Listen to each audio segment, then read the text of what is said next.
Designer extraordinaire Ecliffe Elie is set to launch his latest line, Prima Volta, his 2018 luxury menswear collection. Unfortunately, not women. The inspiration comes from Italy. Ecliffe Elie is here with us. Good morning. Hi, good morning. How are you doing? I'm great. Now, the hard part is done. It's time for the runway. How do you feel? I'm prepared. I'm ready. All You're set. prepared and ready. Yes. So what can we look forward to? Well, this collection is, I would say, one of my strongest collections because a lot of preparation went into it. I've been doing it for a while, preparing for this collection, especially like traveling to Italy, building the whole concept behind the collection, and it will be a really strong one. Prima Volta, tell us a little bit about that. Prima Volta means first time in Italian, and it was a lot of first time experience for me in preparing this collection, as well as the concept of the garments is that when you wear it, you know, your first impression will create a lasting impression. That's the whole concept behind Prima Volta. All right. So this event, when is it supposed to launch? It will be on September 26th, which is next week, Tuesday, at Hyatt. And the time is set, it starts at 7 p.m. All right. So is there like a category? How does it work? How do you have various categories? Well, it's not a competition or a beauty pageant. It's a runway show. It's a launch of my collection. So this collection is my previous collection. If I want to talk about categories, my last collection that I did last year was my resort collection, where it's like more casual clothing. But this collection is jacket, pants, shirt, waistcoat, tie, handkerchief. Is one for suits. We can see men well dressed, trendy, stylish. And how many are we looking at in terms of the? How many different looks? Yes. Well, this collection have 50 looks. And last year I had some celebrity models like Kevin Jones, and so on. This year we have 10 celebrity models, sports personality, as well as entertainers, but I'm not revealing where they are. You have to come to see. No, it's not just about the actual launch of the lid line itself. Yes. It's the atmosphere that you create as well in the Yes. presentation. What can we expect this year? Well, it's a whole story. Because I remember when I was about 7 years old, I read in one of my reading books about Venice. And I never thought I somewhere I would have been able to visit or experience.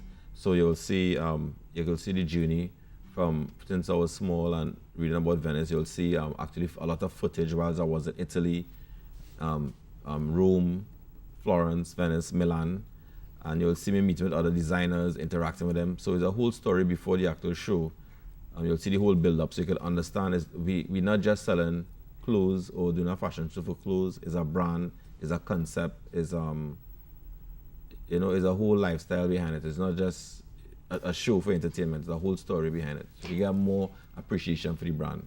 You said that a lot went into this particular line. Yes. Tell us a little bit about that. Well, this collection is a lot of layers. So as I said, the different pieces: jacket, pants, shirt, waistcoat, tie, handkerchief, cufflinks, tie pins, lapel pins, socks, shoes, belts. There's a lot of detail and style and scarves.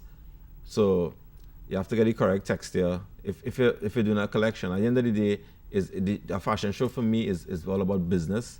It's not just about like a form of entertainment. So we have to choose the appropriate fabric for our climate, like tropical wool, terylene and wool. So even if you're wearing a suit, it have to be appropriate for our climate. So I have to take that into consideration. Also, one of the things that also teach in fashion is knowing your customer. You don't know who you're selling to. So for me, I just want to do an outrageous show where you see stuff and you can just admire it from a distance. For me, you have to be able to touch it, feel it, buy it. So the people who come into the show should be able to see pieces that they want, and then they could be able to come to my store and purchase it. So in keeping all that in mind, is a lot of trying to put things together, and then you have to do the sketches, the manufacturing, the styling. You have to be cohesive with your look on the runway. You have to study what comes out first, what comes out second, what comes out third, what you end in the show with. And so it's a lot of preparation in putting the show together. So it took at least about a year to do. It took about at least a year to do a collection. Because my next collection that is coming out, we already started working on it. We already know it's resort. We already have the fabrics and working on it. So it has always been like that all the time. Now, in terms of the material that you would have used, where you normally get your material? Well, some of the fabrics we actually source it downtown. A lot of them we have to suddenly get it right in New York, or we get it in Europe. So we purchased some of our fabrics in London. Wow, I'm sure it would come with some heavy costs. Well, there's the thing about it. In terms of cost, well, for the fabric, well, yes, some of them. So our prices even at the store for our suits are based on the type of fabric that we use. Because some people want to wear the brand, they don't want clothing. Because if they want clothing, they could go anywhere and buy a suit. But they want to wear the Ecliffe Elie brand. Some might be too expensive for them, so we have some fabrics that we could use that can make it very affordable, so they can at least own piece of the Ecliffe Elie brand. Now, this particular year, and you said that a lot went into it, we're looking at an economic downturn, Yes. right, in the economy. How are your prices? How have you been able to adjust prices to accommodate certain budgets? I know you would have a lot of the high-end type outfits as well. Yeah, well, that kind of ties into the same, the previous question in terms of the fabric. So we have been able to customize our prices based on the person's budget. So let's take a black suit, for example. It has about 15 different prices you can get for a black suit. It has the nylon and polyester. It have the cotton, polyester, nylon. It have the wool blends. It have the different thread counts, the different weights. Like, for example, a tuxedo. The fabric you use for a tuxedo is not what you'll use for a regular black suit. So with that, you'll be able to choose. We have like all the fabric samples and swatches that you could choose from if you're doing a customized suit, and then have the ones that off the hanger. So, anytime someone has an interest in wearing the brand, not wearing clothes, because you get clothes anyway, we always try our best to see how we could accommodate our customers, because we just look at it as every customer that comes to our store is an ambassador for the brand. So we go all out to try and see how best we could have them looking really, really good and comfortable, make it affordable for them. What is different, would you say? What would you say is different about the Elie brand? Ecliffe Elie brand? Yes. Well, coming to us is all about, for us, okay, so we have a lot of challenges right now. I'll come into the answer.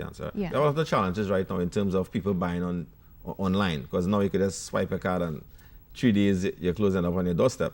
So we have to get people to come out to our store.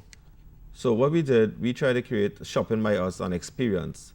So once you come in, we serve, well, this is part of what we do at our store. We have, well, water. If you like to have a glass of coffee, a cup of coffee, a cup of tea, you will have a glass of wine. And our store, we have like the Wi-Fi code up, so you can come and relax for men. So, and we don't have salespeople in our store, we have stylists. So if you have an event to go to, we don't just study what you're going to purchase, We want to study what you have in your wardrobe as well, so that you can bring it. If it needs adjusting, we'll adjust it for you to make sure it cohesive with the pants and the shirt. So we take personal interest into our customers.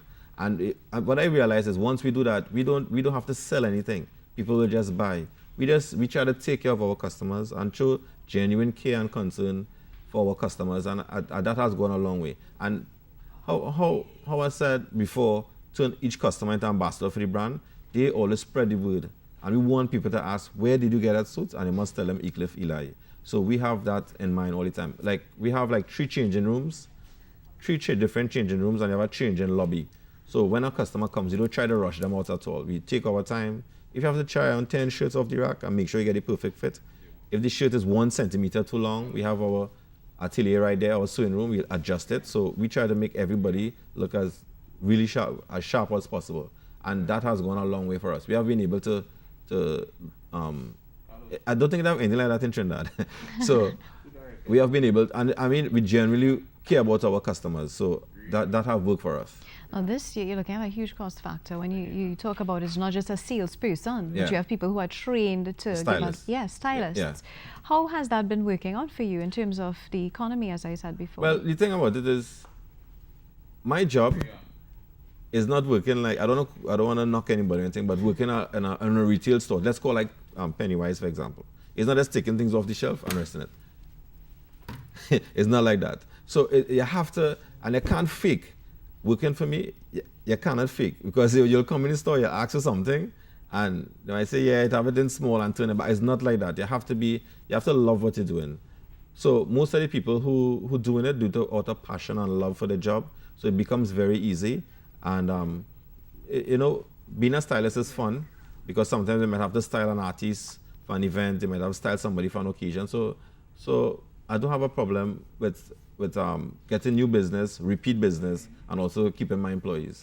Now, I want to touch a little bit on the creative industry that you're in. You're an entrepreneur. There are Yes. young people looking on. They always Yes. wanted to do this. They've been debarred by society on the whole. Yes. Even their parents, they are being discouraged from going that way. Yes. Everybody wants to be doctors. They want their children to be doctors or lawyers. Yes. What advice do you have? Is this really gainful employment? Well, the thing about it is, when I was growing up, and going to school, well, I went to Shogun and Senior Comprehensive School, and at age 14, I did tailoring.